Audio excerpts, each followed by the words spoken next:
কোচবিহারে ভবানীগঞ্জ বাজারে সন্ধ্যের পর হঠাৎ ইলেকট্রিকের তারে ঝুলতে দেখা যায় একটি সাপকে। আশেপাশের লোকজন হঠাৎ মাথার উপরে তারের মধ্যে সাপটিকে দেখে ভীত সন্ত্রস্ত হয়ে পড়ে। খবর দেওয়া হয় স্বেচ্ছাসেবী সংগঠনকে। খবর পেয়ে ঘটনাস্থলে ছুটে আসে স্বেচ্ছাসেবী সংগঠনের এক টিম। তারা এসে সাপটিকে শনাক্ত করে এবং সাধারণ মানুষকে জানান, এটি আমাদের গ্রাম বাংলার ছোটখাটো জলাশয়েও দেখতে পাওয়া যায়। এর বিষ নেই। গ্রাম বাংলার সাধারণ মানুষ এই সাপটিকে ঢোড়া সাপ বলেই চেনেন, তবে এর বিজ্ঞানসম্মত নাম চেকার্ড কিলব্যাক। এরপর তারা দ্রুত ঘটনাস্থল থেকে সাপটিকে উদ্ধার করে নিয়ে যান।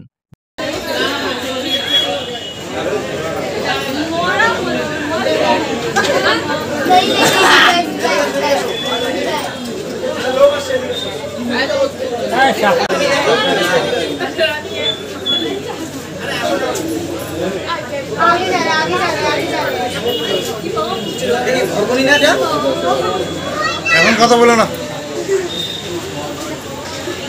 আগে ধরুক তারপর বলো।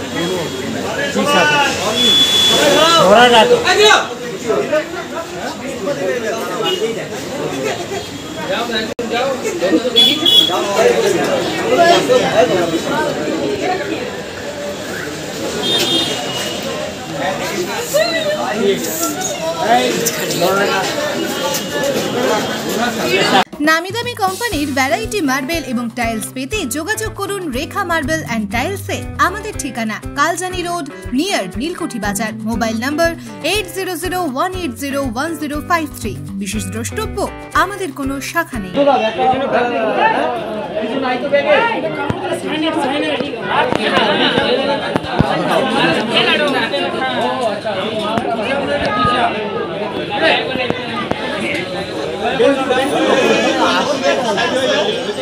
Bureau news, ABN 24x7।